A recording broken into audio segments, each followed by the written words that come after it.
I am Vincent Lloyd. I direct the Center for Political Theology at Villanova University, where I'm also a professor of theology and religious studies.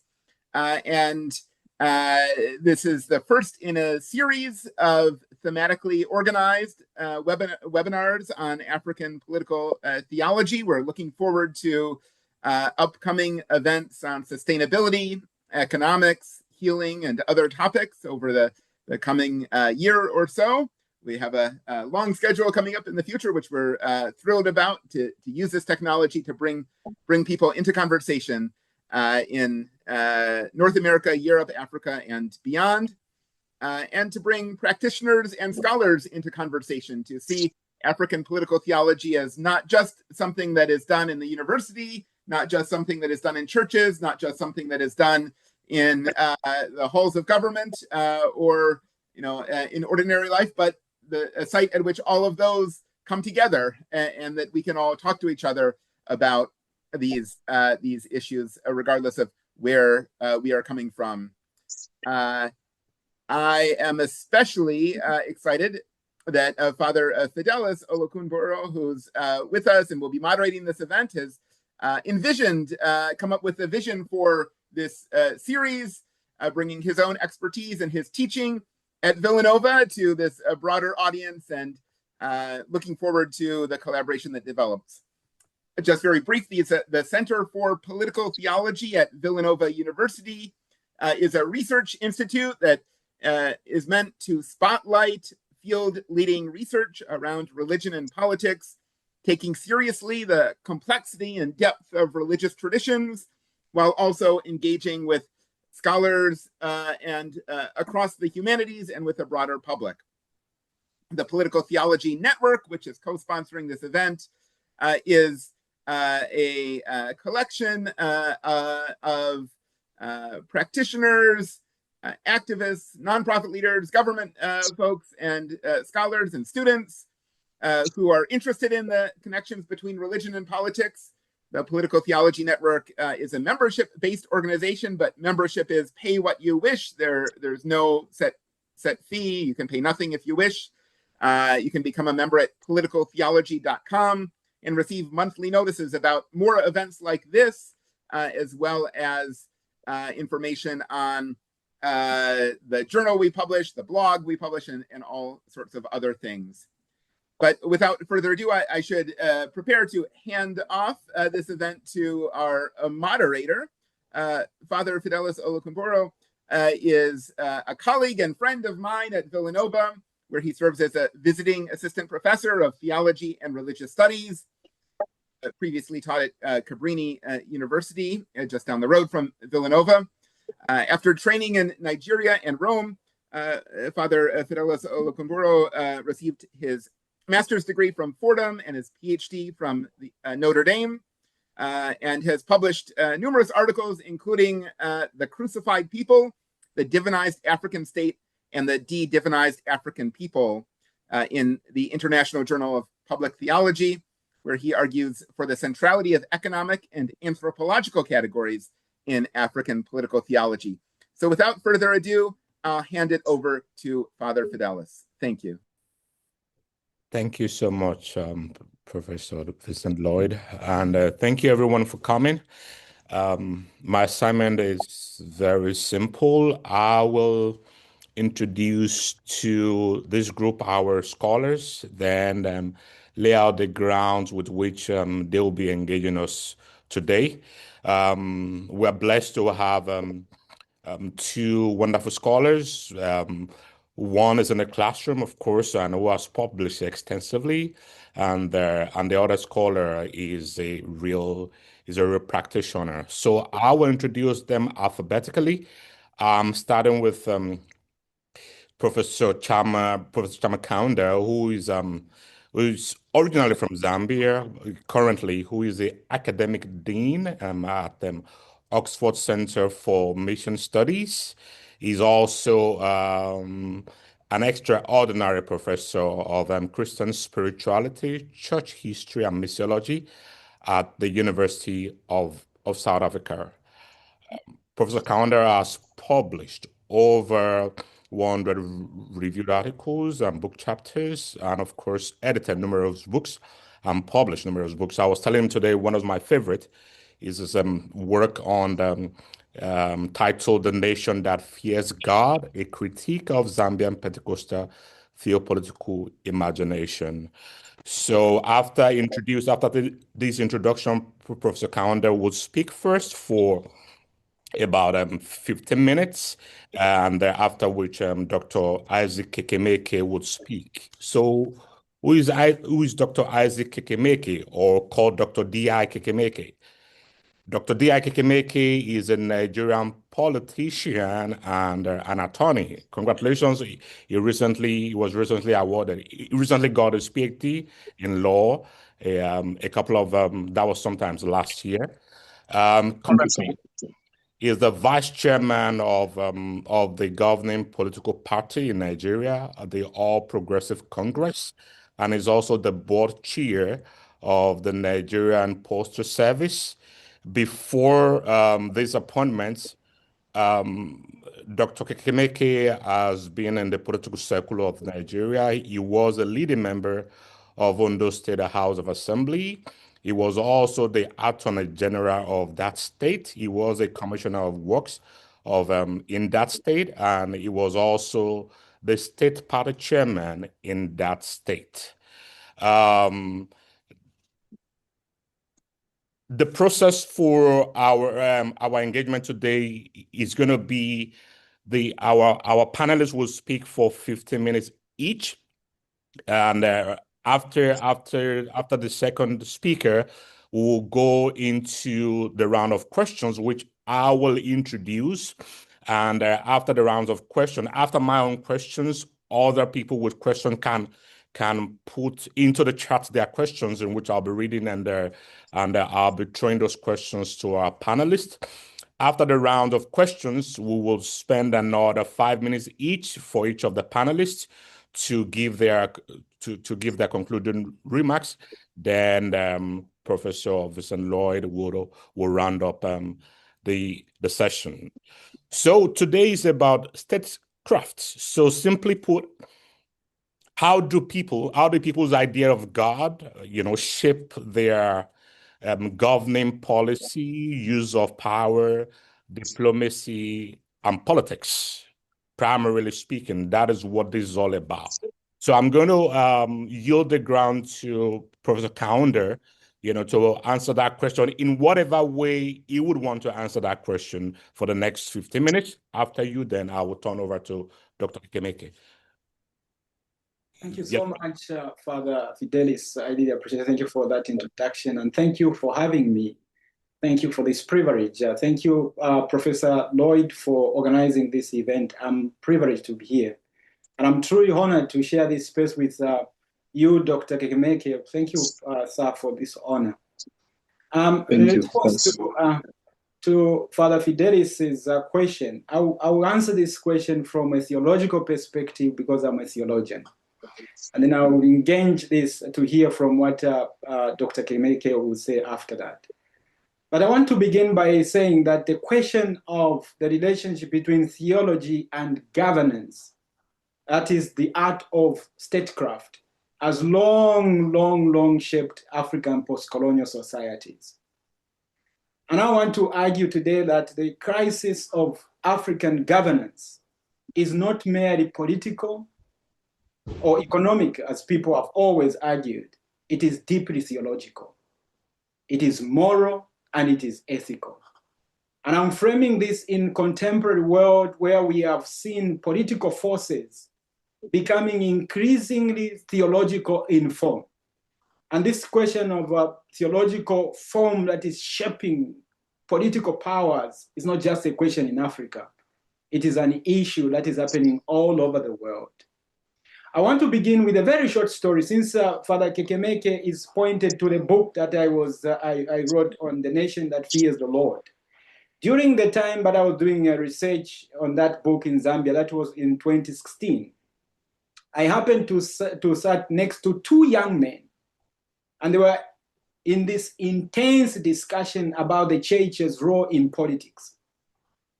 one spoke with quite some theological confidence, and I suspected that he was probably a theological student or something. But what actually was appealing to me was his friend, what he said. It was so interesting, and it has ever since stayed with me. He said, I cannot eat theology. It was strange. He continued, theology cannot feed us. But if you buy me food, that is theology. And that is political.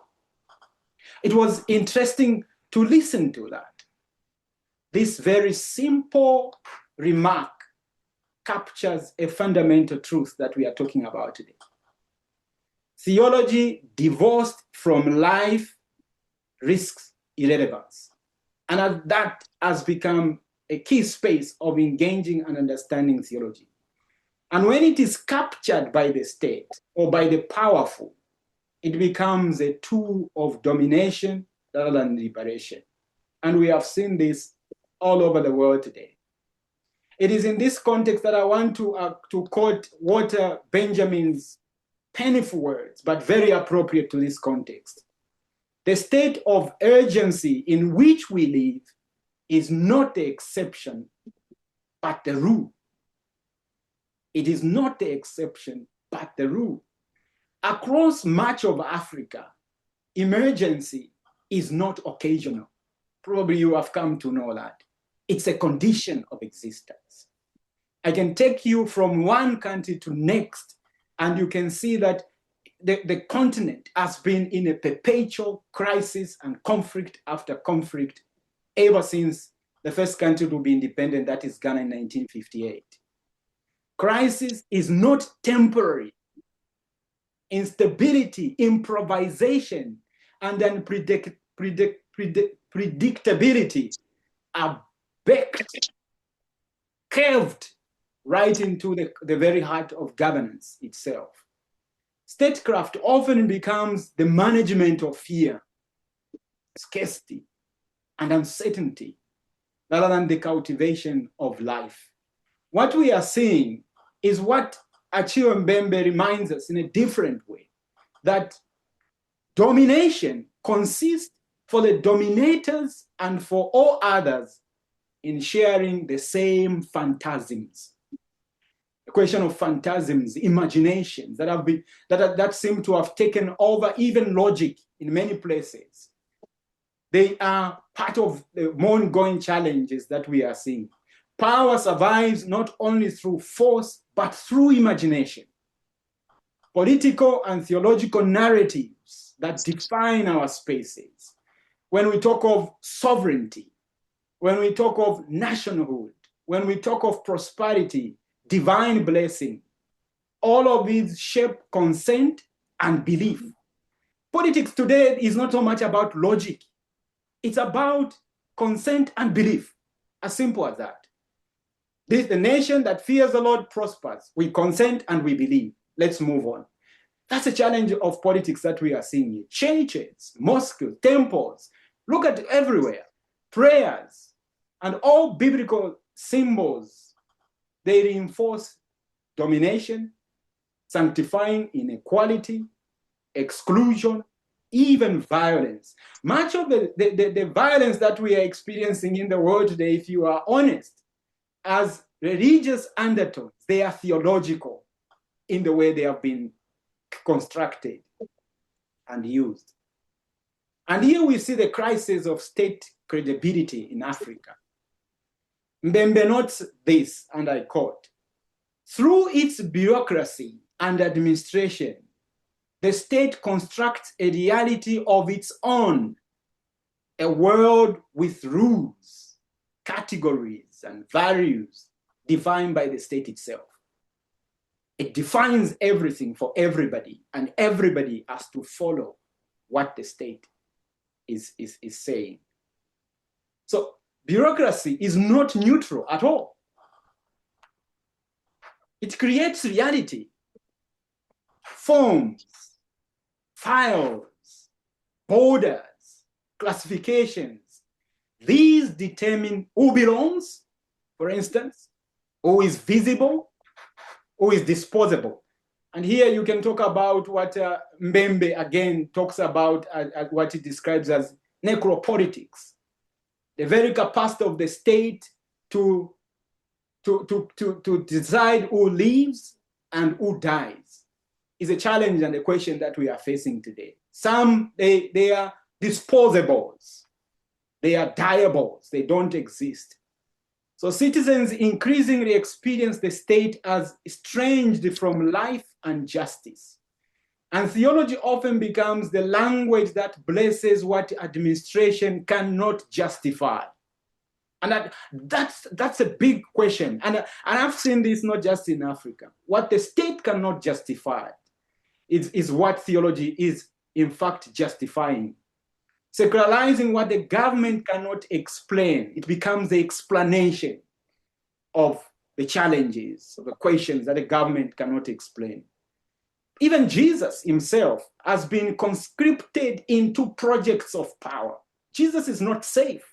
And the very idea of Jesus is dangerous today in many ways, because theology has been transformed into an ideology of power, of segregation.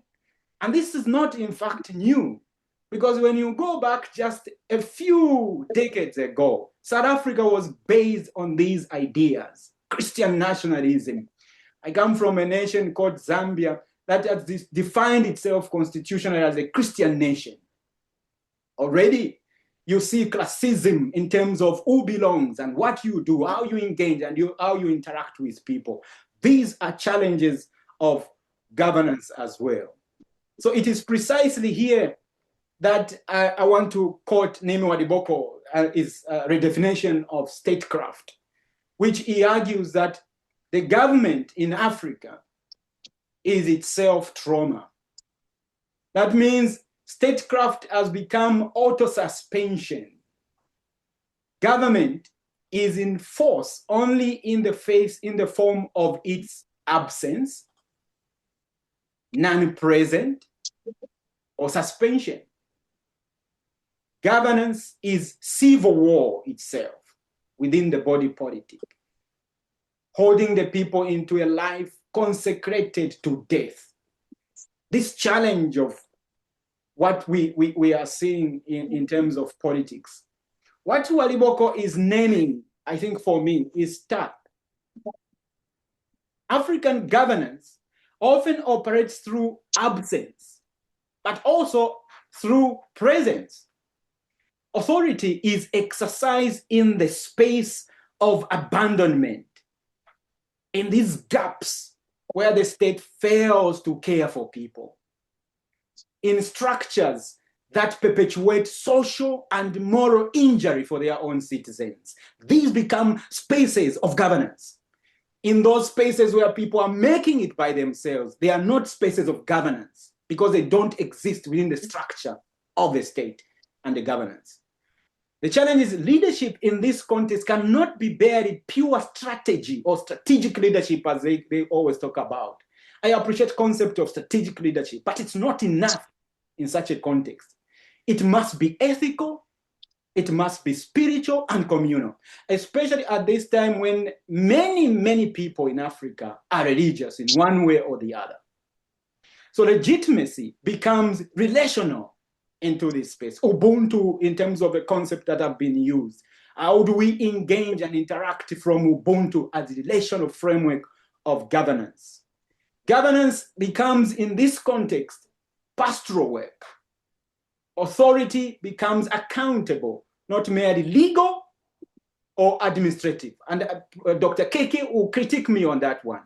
But I believe it's not just merely legal or administrative, but a relational understanding of the reality that we are facing today. It's so critical in this sense. African political theology, just to take you now briefly before I conclude, was articulated by people like Alan Bosak from Black Theology in South Africa, or Desmond Tutu, Emmanuel Katongole, and Elias, emerged from the margins. It was not the political theology of institutions or university. It emerged from people's struggles, from struggle itself as a site of political theology. Survival It was about survival. What are we going to eat tomorrow? What are we going to do tomorrow? What are we going to wear tomorrow? How are we going to walk in the spaces where we are not required to walk? Where are we going to sit? Because our spaces have been, in fact, said white only, blacks nowhere. So it was a theology of survival and hope that amidst all these challenges, we can still reclaim spaces of life. So Pentecostalism itself, to bring you back a little bit, at its best, in fact, reflects the same logic, marginal energy. Political theology as marginal energy, oriented towards life, dignity, and renewal. But I want to be careful here, because I know what you are thinking. Because I know that in many, many contexts, prosperity theology, spiritual warfare, charismatic excess have captured theology itself, aligning it with power rather than liberation. So Pentecostalism is no longer interrupting power. It used to do that, especially if you go back in the 1990s, when there was a struggle against authoritarians in Africa. It interrupted power, but it no longer does that. It mirrors power. It's like the broader context of evangelicals. Evangelicals have lost political theology of life. They have now become embedded in political theology that legitimizes the state and power, justifies what the state is saying in that sense. So if what I'm saying is true, if Benjamin is right about permanent emergency, if Mbembe is also right about domination through shared phantasm of fantasy or imagination, and if Wariboko as well is also right about governance as trauma itself, then African statecraft cannot be about control alone.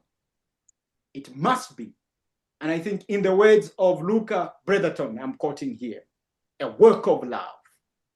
Must be a work of love, grounded in moral, ethical, and life-affirming principles. It must be a work of love. But this also poses a different question to me. Do African governments truly understand the meaning of political theology or political love? I'm not going to be quoting Paul Tillich here because he talks so much about political love, but in a much different, in a Ubuntu context sense. Do they even understand the meaning of political love? There is an urgent need, the way I see it, to reclaim theology as a resource for the common life rather than domination. Governance must harmonize political authority with spiritual, because it's core in many African contexts. Moral, relational, and communal obligations.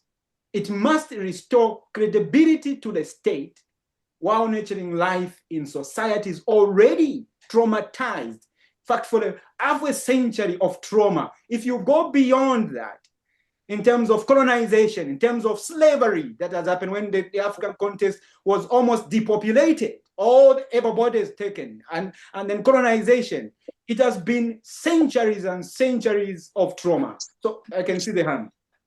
Let me end. Okay. Thank you.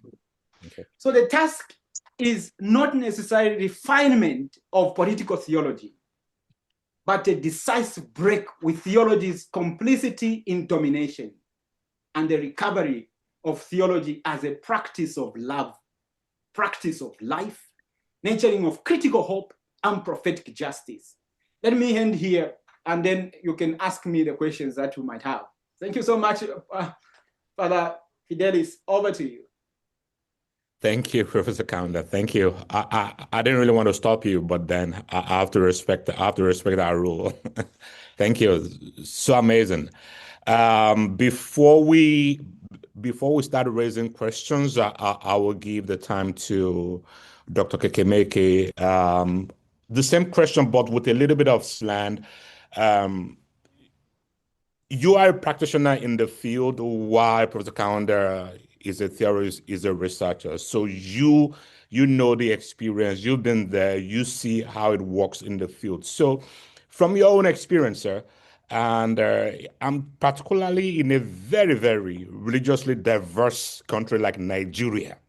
with multiple theologies, multiple ideas of God. So how would you think those different theologies shape governance, politics, policies, and power in your own experience? So you can speak to it in the way you want to speak to it, sir. You have your own 50 minutes, sir. Thank you, Professor. I want to thank you, Father Lokunboro, for making me a part of this discussion. I want to thank Professor Lloyd, and also to say that I'm privileged to be a co-discussant with Professor Kaunda. I listened to him, and it sounded very interesting and educative. I'm not a theologian, and I don't teach in the colleges or in the university, but I'm a practitioner. I have been involved in politics in the last 30 years. So I have a clear idea or a perception of what I think about this. Let me also confess quickly that I'm a Christian by faith. So, and I continue to practice my Christian faith wise in my politics. My understanding of the theme is simple. For me, what is statecraft? Statecraft simply means the act of governing a state or a nation. The skills, the strategies employed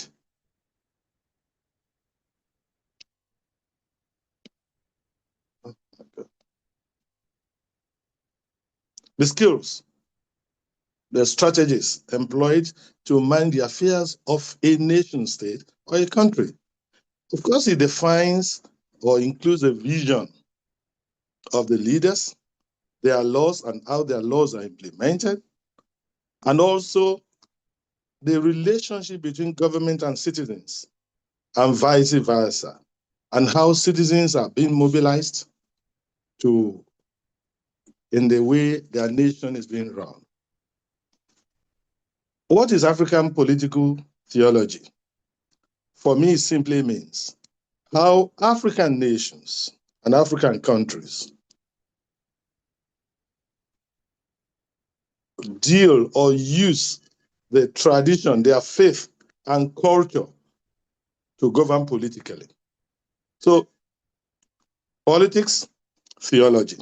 I think they are not exclusive of each other. But I also think that over time, they have been used in a confused manner so as to create problems for African countries. I believe that the way to look at it practically is what are those African countries that have used faith exclusively as a strategy for governance? What are those countries in Africa that are liberal and are just not relied on faith for governance? And then we will then come to what are the challenges of these countries, and what are the solutions that we can proffer to these countries? Of course, when you look at countries in Africa, you have countries like Egypt, where Islam, or Islam is a way of life and has been incorporated into their governance. You have countries like Somalia, where Islam has been incorporated. You have countries like Ethiopia, where Orthodox Christianity had been incorporated. You have countries like Gambia, for a short period between 2015 and 2017, just about 2 years, where faith by way of Islam was incorporated into statecraft. You have countries like Mauritania, where this was done. And then you have countries like Nigeria, where northern Nigeria basically or predominantly, in about a decade ago, tried to introduce Sharia by way of Islamic religion into the way of governance and into their politics. And then you have countries in Africa. Take Kenya, take Ghana, and take South Africa as countries that have tried an admixture of faith and secularism. And by the way, by Nigerian constitution, Nigeria is a secular state. But Nigeria has 36 states, 19 of them are northern states, and 17 are in the south.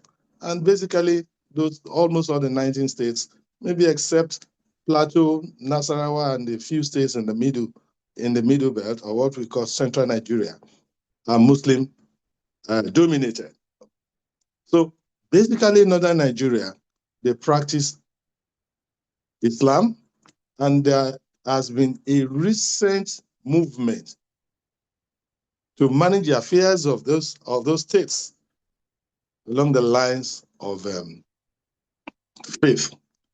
I personally believe, as an individual, that governance, though, is about the people, and that it shouldn't be the responsibility of the state to impose a faith or to insist that a particular faith must determine how that state is governed. I believe that faith should be personal and restricted to the individual.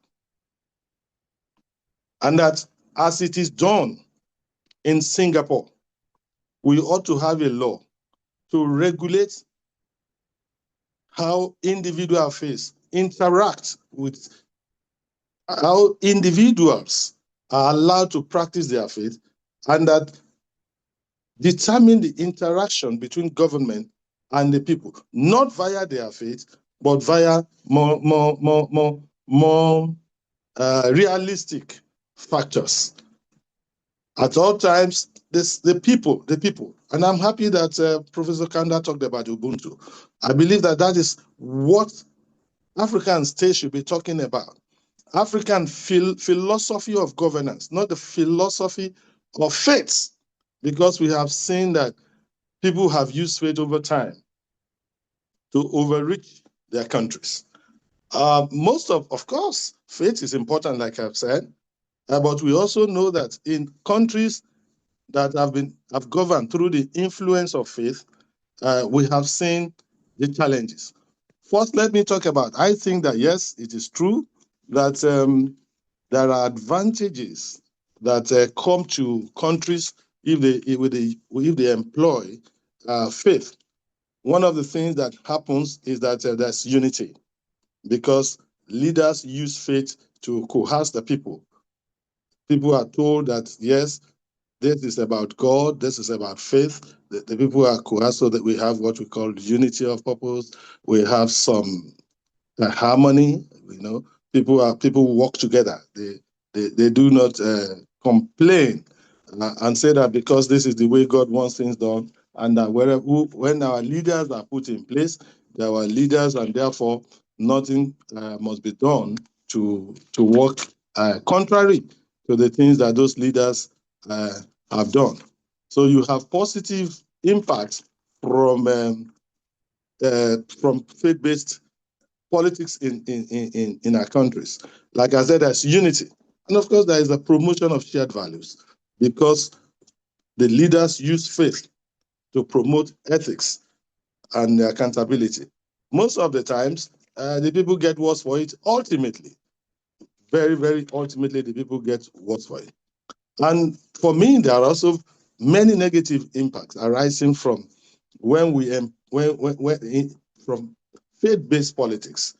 One of the things is that faith-based politics fuels tension and violence. And for Nigeria, for instance, like I said, the place is predominantly Muslim, and in about two decades or so, we started to have the introduction of Sharia law.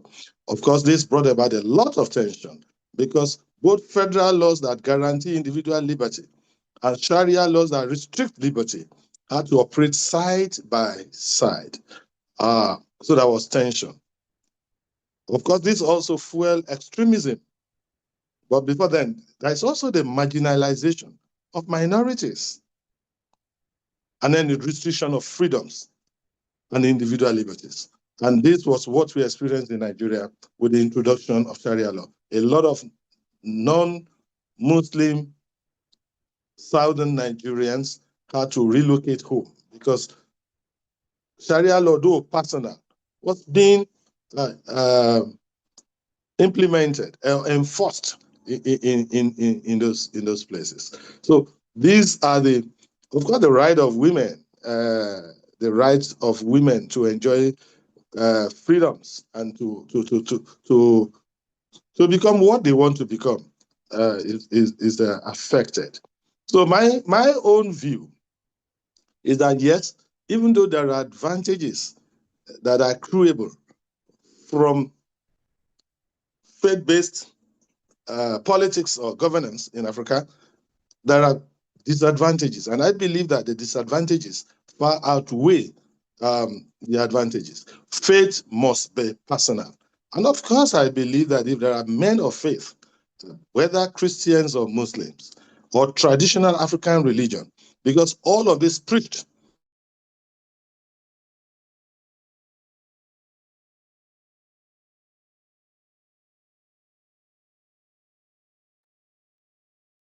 Yeah, I think Dr. Kekemeke is frozen there.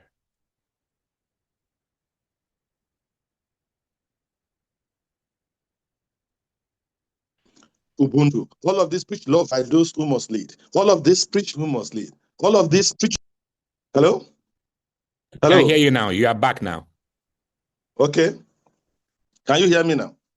Yes, you are back. You are back. Okay, I didn't even know that happened. Yeah.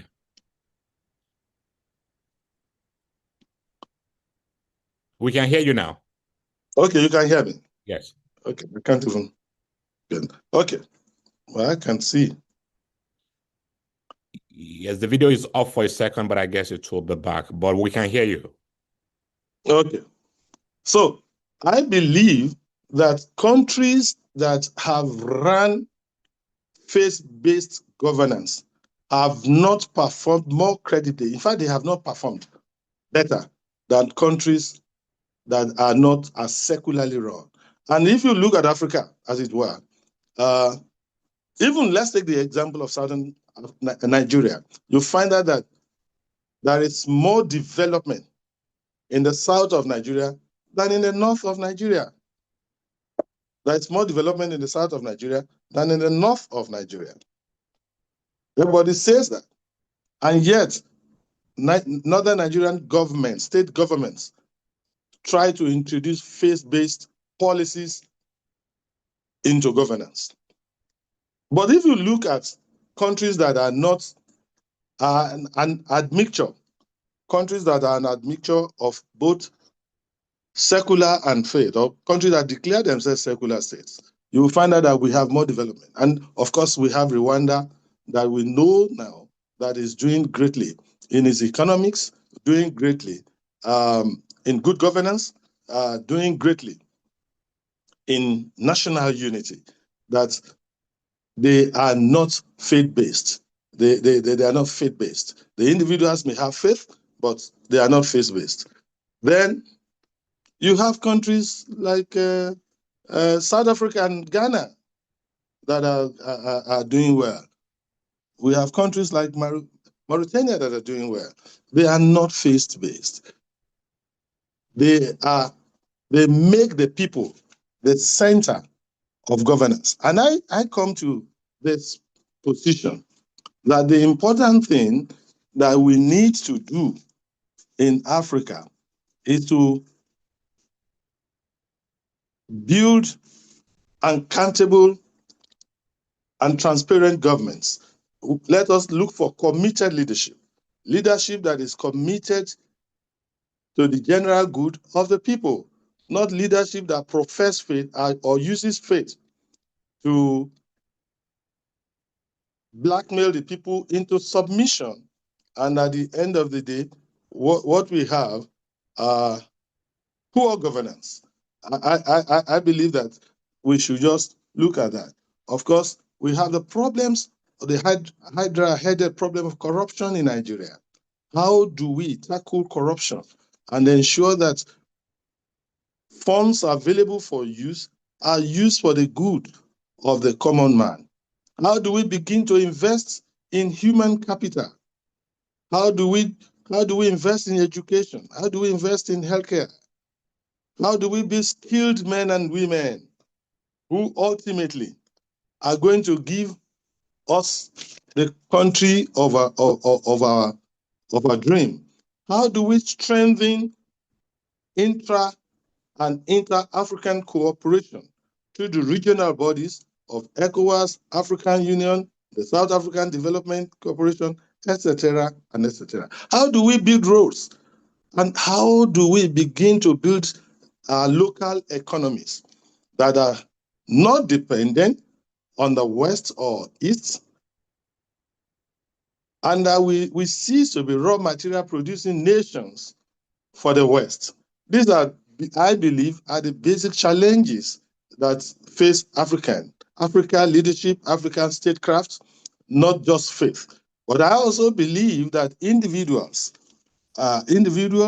who have faith, who practice their faith, not those who mouth their faith, individuals who practice their faith are more likely to give good leadership to their countries, because they know that it is Ubuntu, because they know that it's God. When God gives you power, it is ultimately for the good of the people for whom He has given it, and that you'll be called to account. That is a personal conviction that should motivate everyone or should drive you to do what is right for your people.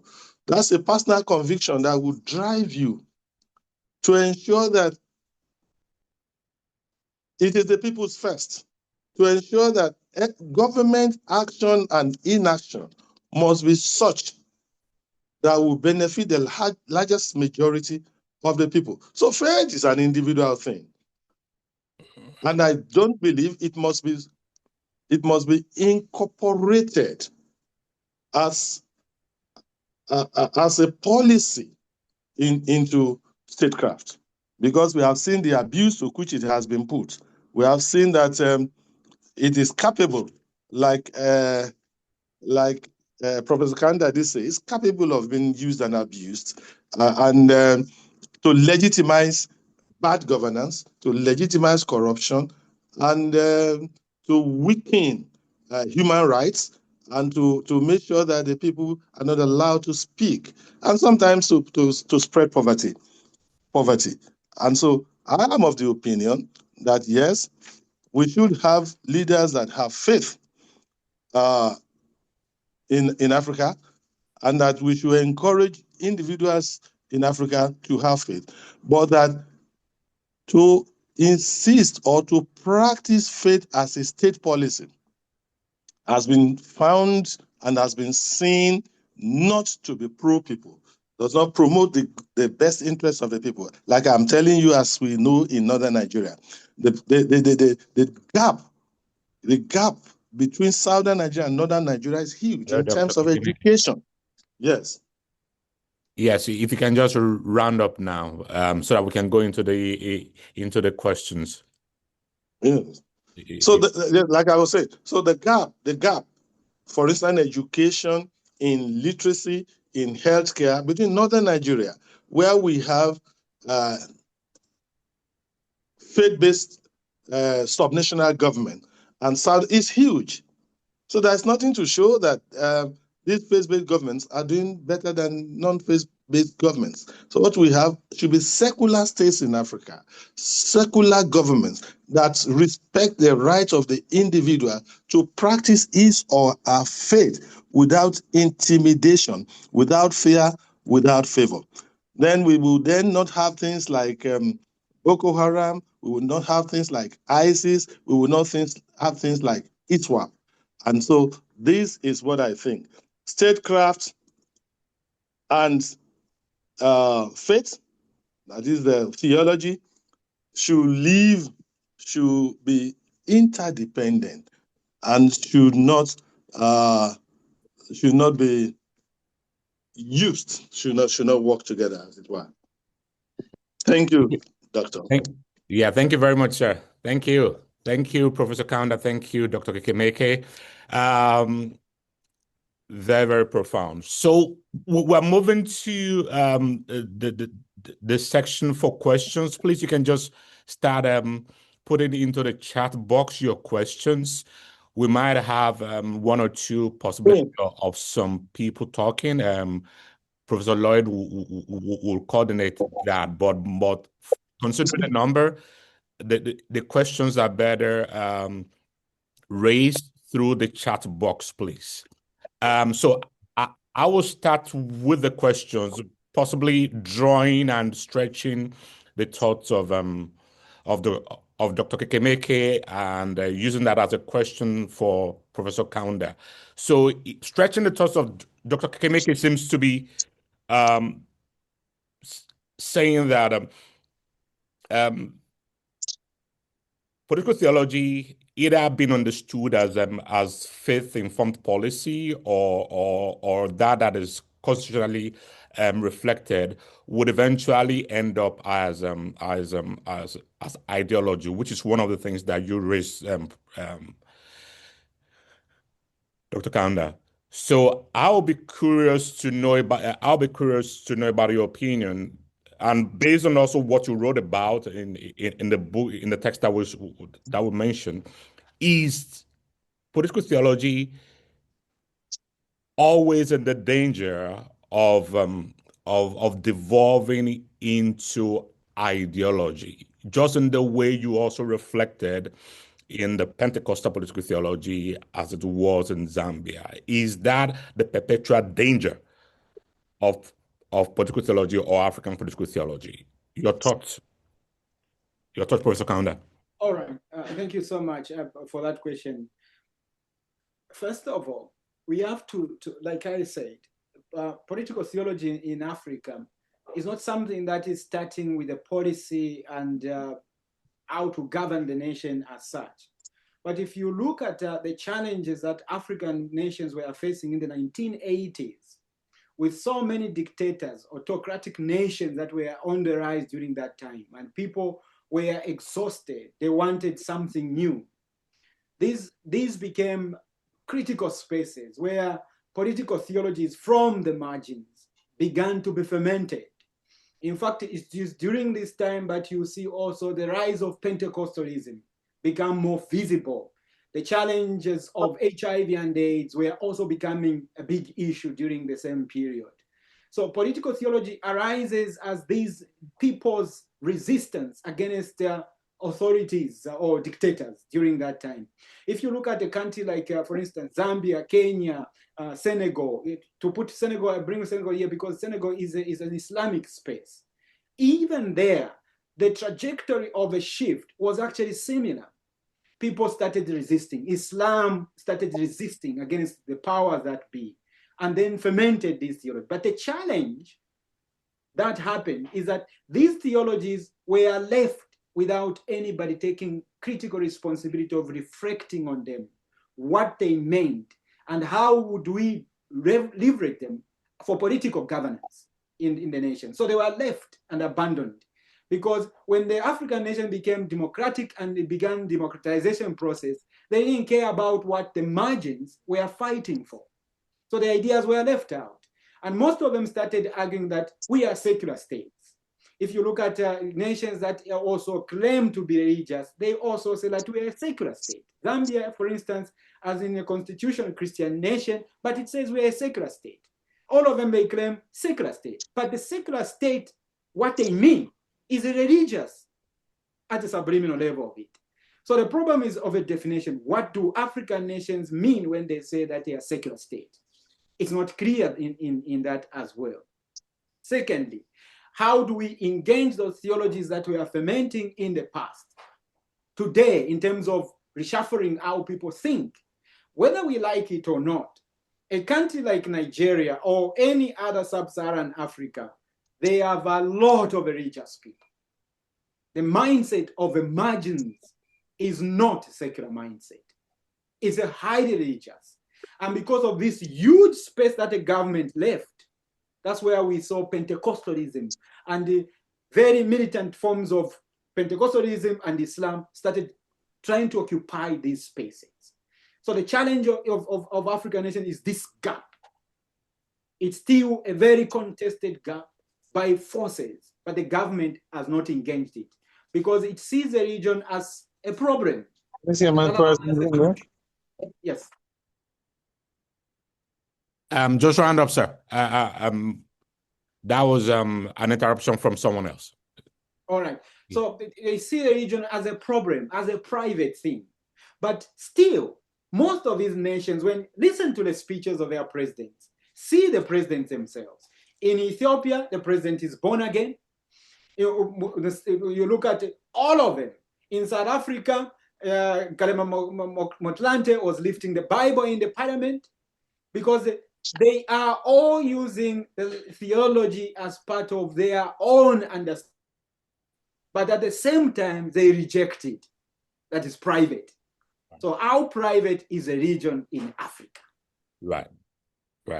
No, thank you. Thank you very much, Professor Kaunda. So I'm going to pose this question to you in whatever way you can answer, Dr. Kekemeke. That'll be helpful to these gathering before we move into other questions. And by the time you're answering other questions, please just allow your responses to be within 1 or 2 minutes so that we can get through other questions. So, Dr. Kekemeke, what does it mean for Nigeria to call itself a secular state?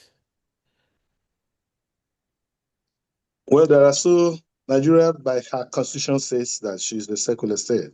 In other words, it means that the Nigerian state, does not have an official religion or does not recognize a particular faith as the official faith of the state.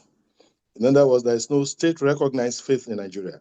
But like I said before, in northern Nigeria, even though the constitution says so, countries like Borno, states like Sokoto, state like Borno, state like Kano, have enacted legislations to guide their activities using the faith that is predominant and basically of the leaders there. And there's a lot of complaint and that this is incorrect. Unfortunately, religion is in the concurrent legislative list. In other words, the states can legislate lawfully and legally on those matters.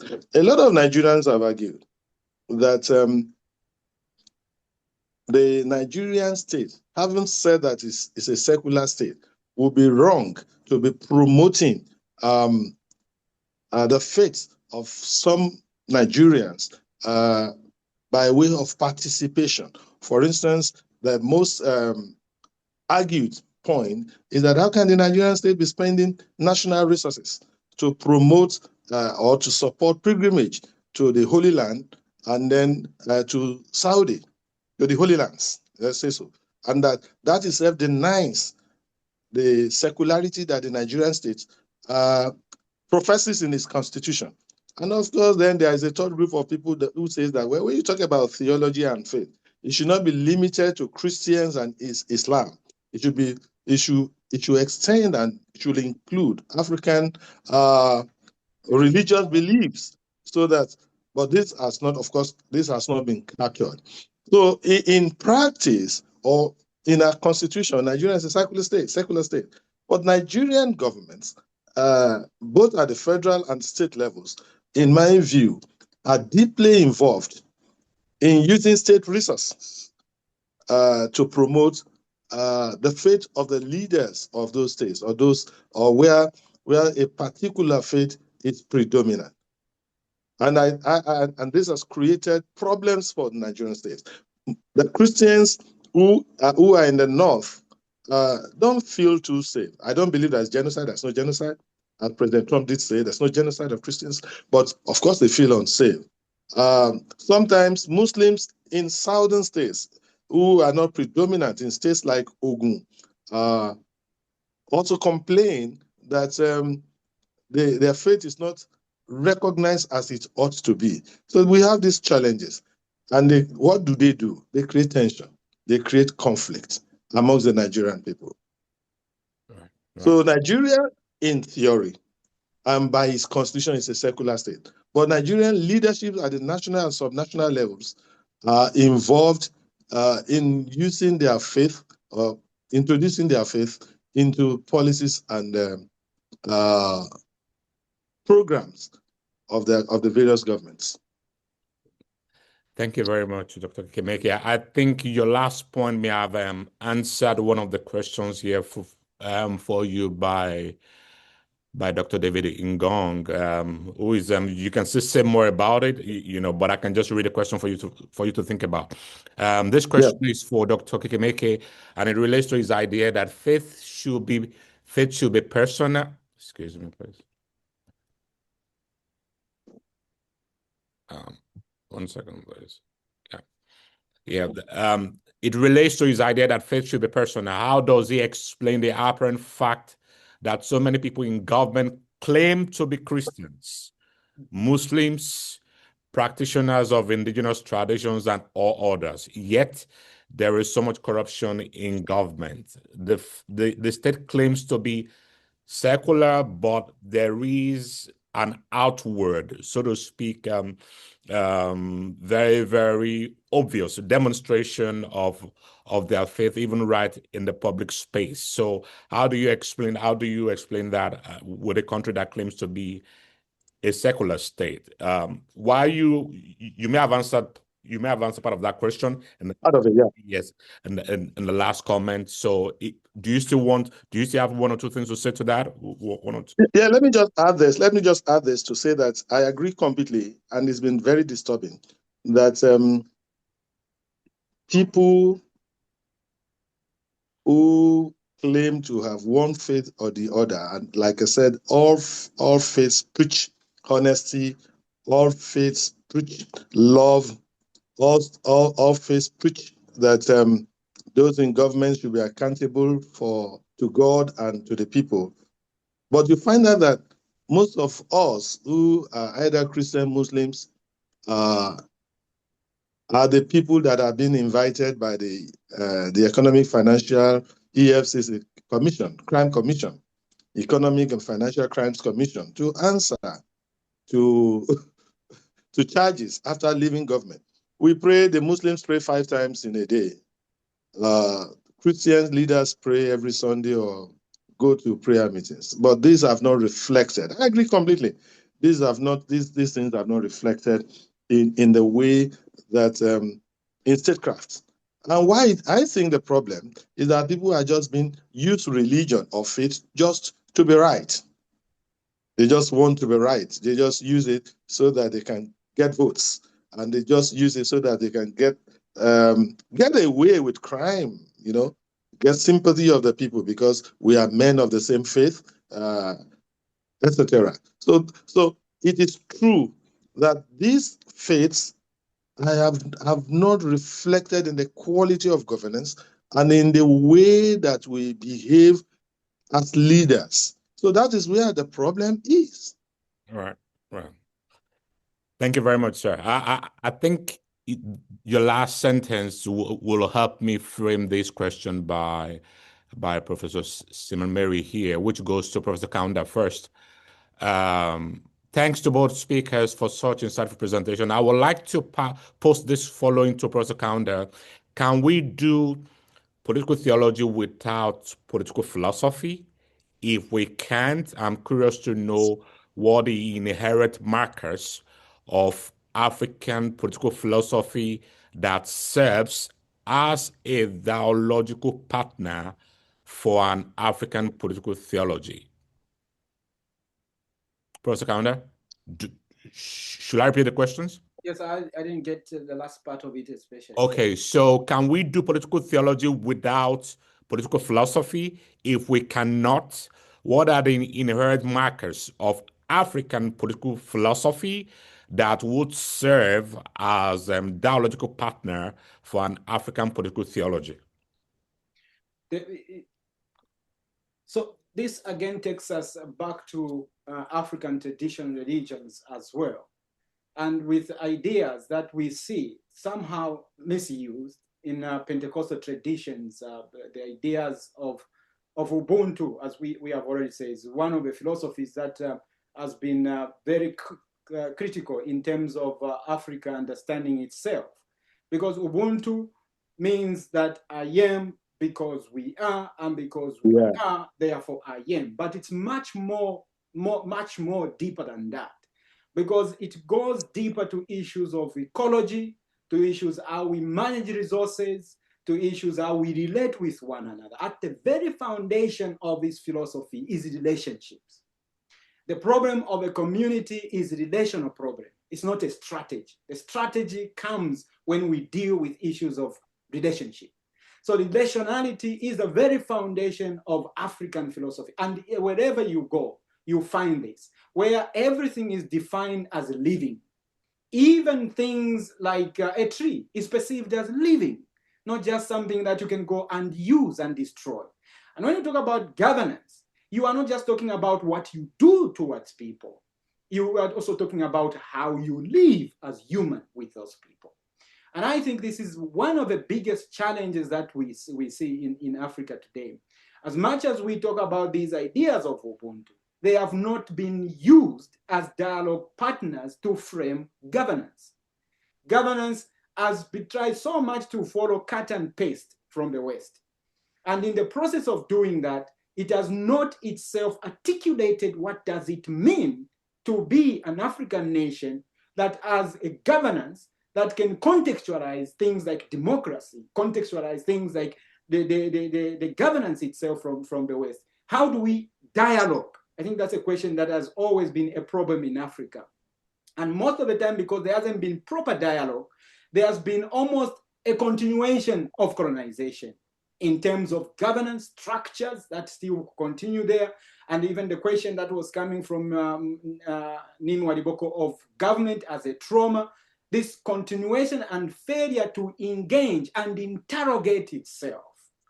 And also the very fact that what we are seeing today is that instead of having political analysis in the spaces of many places like Ghana, if you go there, and many other places, you find a lot of prophets as political analysis who have taken over the spaces where you should find intellectuals. Why? Because intellectuals have failed to interrogate African states in a much more meaningful way. What they do political theology of dismissal.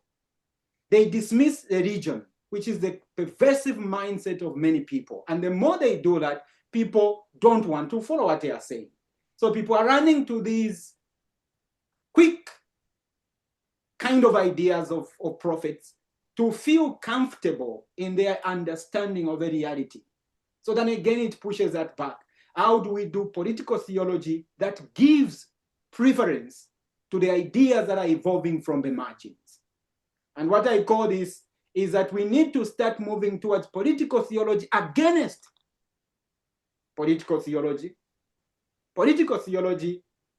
against political theology, and after the political theology that we have been doing. At least these two concepts, where it becomes a critique of the fact that political theology has turned already into an ideology in Africa, and it has to critique that. Because the moment we are using it and we are saying political theology, people see it as something that has already failed. Pentecostal tradition as a political theology is something that has already failed too, but people still continue following because they believe that some of the resources within Pentecostalism, like deliverance principles, if they are used in a much meaningful way, like the issues of being born again, or this continuation of rebirth, can actually become tools that can reshuffle how people think about themselves in that sense. So again, political theology needs philosophy, but it needs more than that. It needs feminism. It needs Black theology. It needs ecology.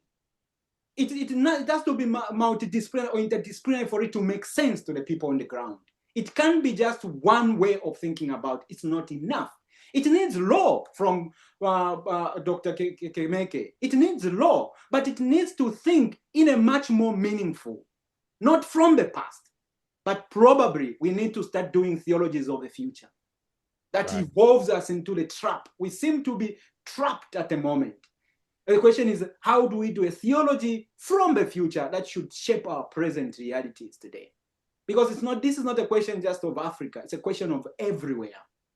Our theology has become a problem, a bondage. In many places that we say, let me talk about America. Let's make America great again. These are political theologies that are actually undermining the very agents that America has evolved over a long, long, long time. But they become tools that are undermining. So it's this question that we are struggling with. How Boko Haram becomes a part of this resistance. How should we engage these spaces that we see? They are still backward because they are religious. Why are they holding on to religion? And how do we engage them meaningfully so that the religion they have can become life-giving, liberating them? Yes, a religion makes people, it can turn people into bondage, but religion itself, as resources, either Islam, African tradition, whatever you can think of, it can actually become a resource. But the question that we have to deal with, how do we resource the religion as a meaningful tool for reconstructing political theology? That requires rapture.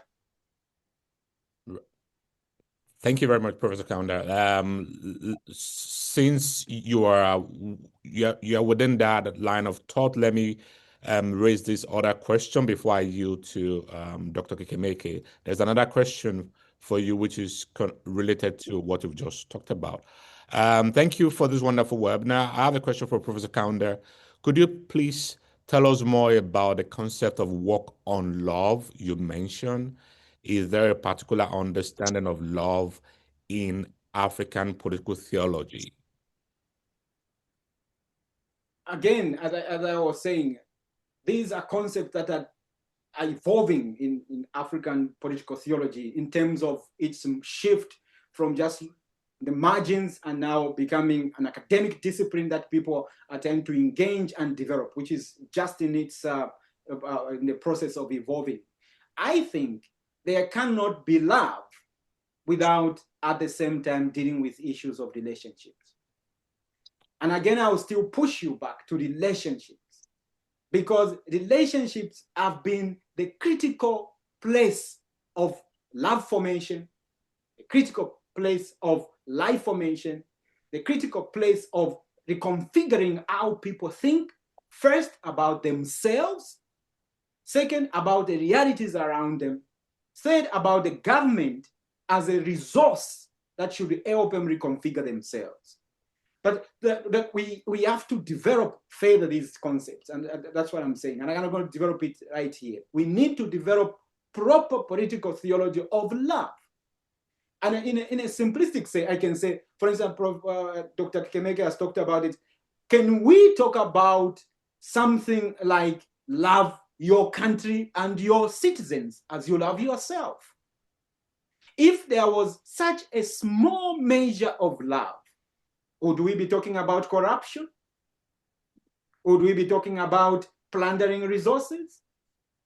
If there was just a measure of love, and it doesn't have to be Christian, it has to just be a human thing.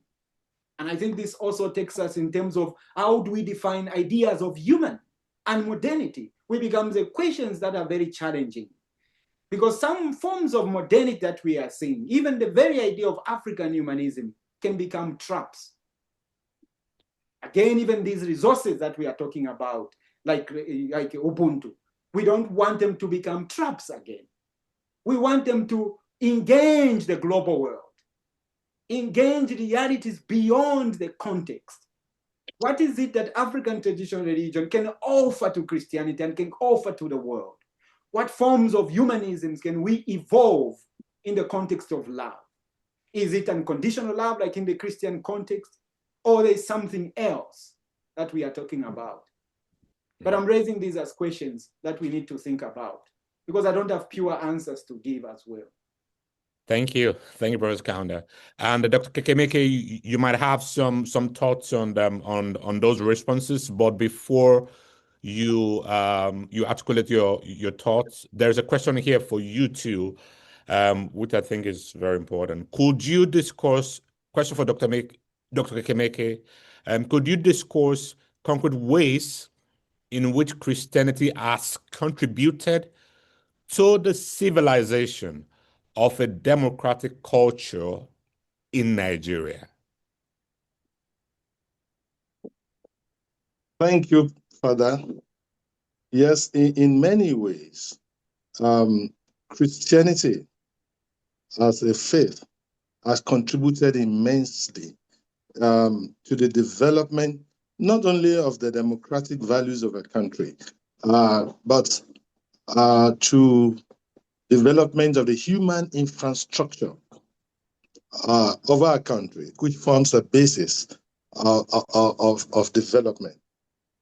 You know that the earliest Christian schools, particularly in the south of Nigeria, were Christian schools. The Christian missionaries who founded schools that the first set of learners or educated Nigerians went to.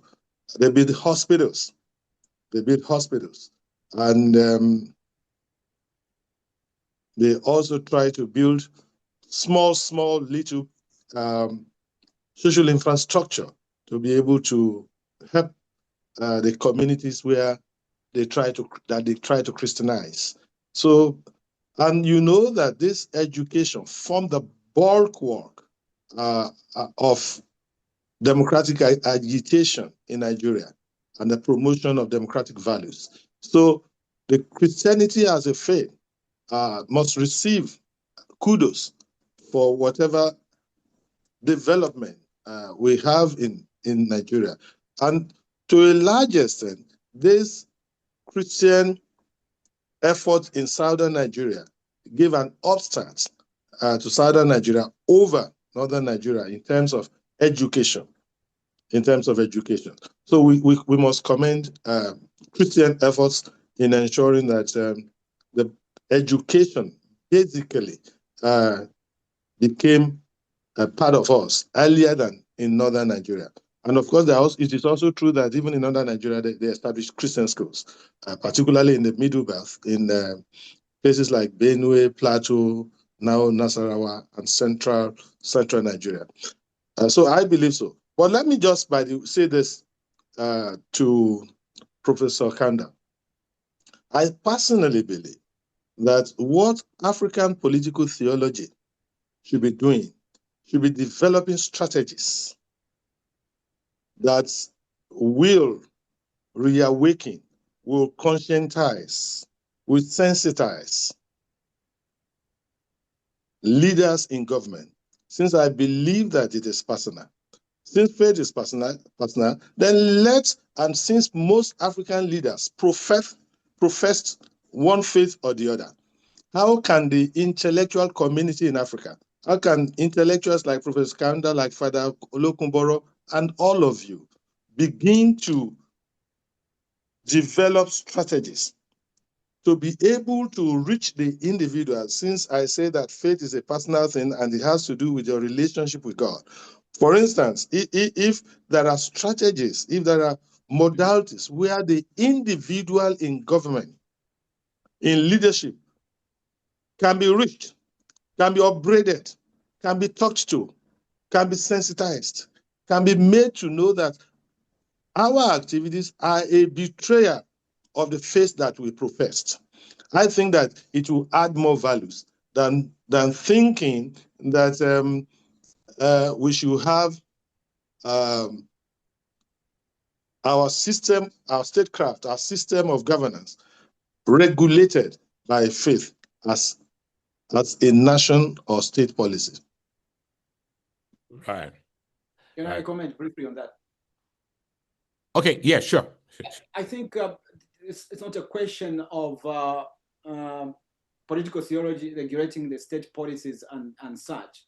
In fact, my thinking is that one of the challenges and the problem that we have is the fact that the state, the governance itself, is left itself too much open, and it has gone into the region without understanding what it is doing. Mm-hmm.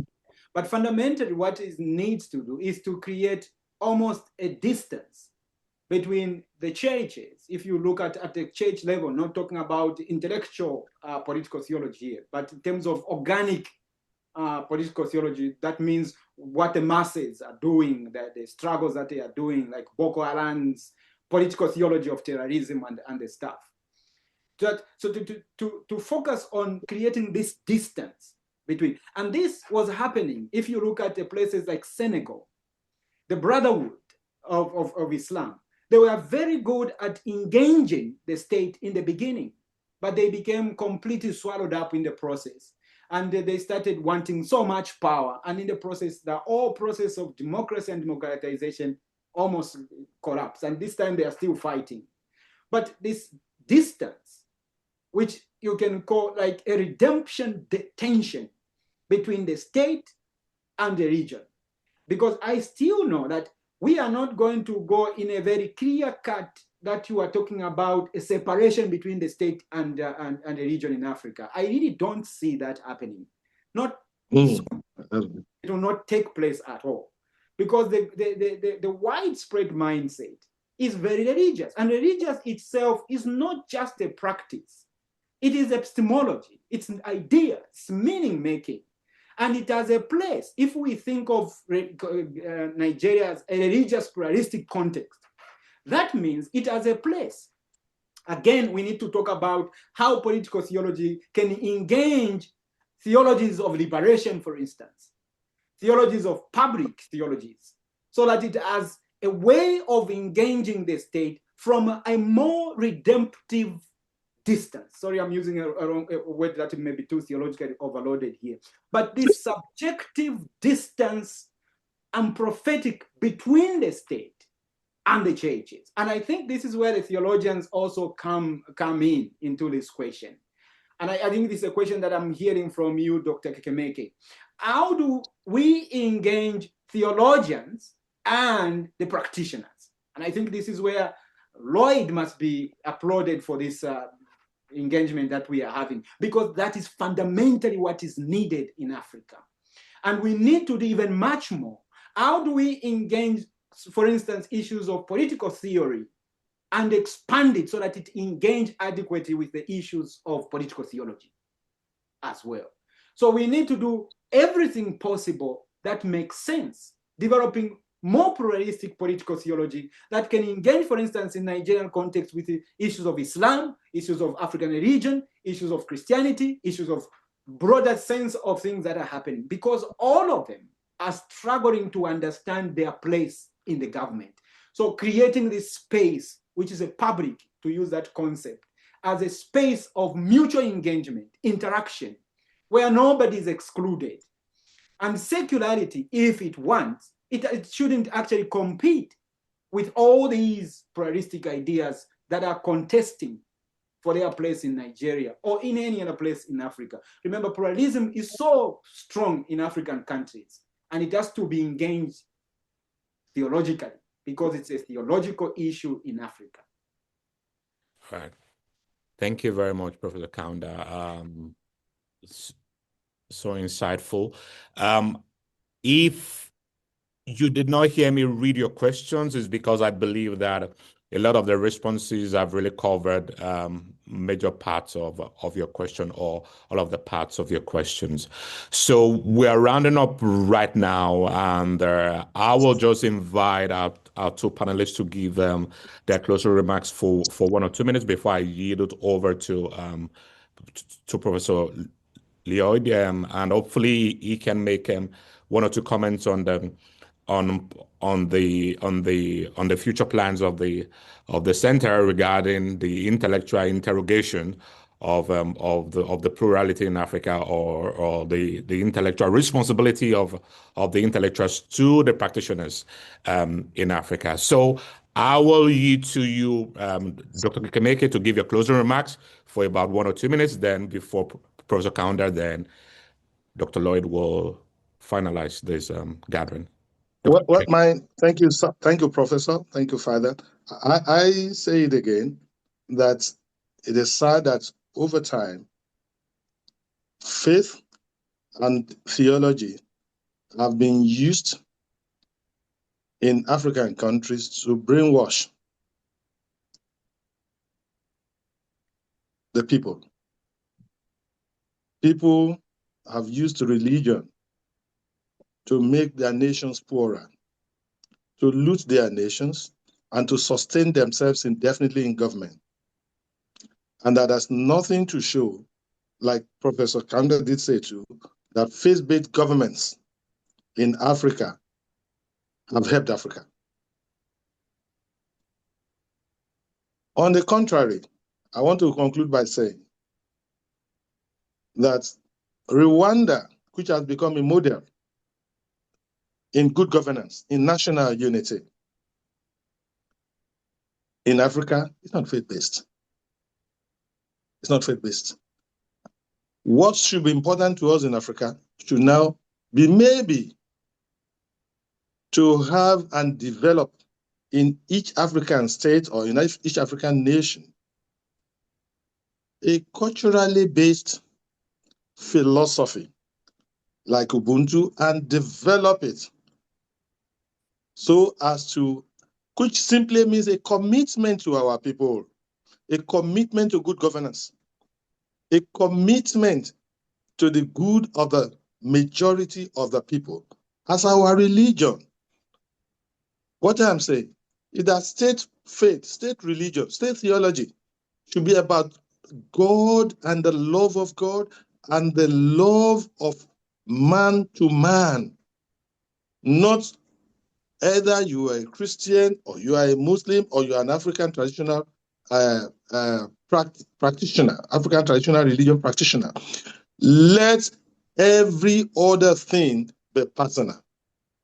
And let the Professor Kaundas of the world begin to formulate how to prick the conscience of individuals who profess faith and to remind them continually and consistently of the need to practice their faith in their leadership roles.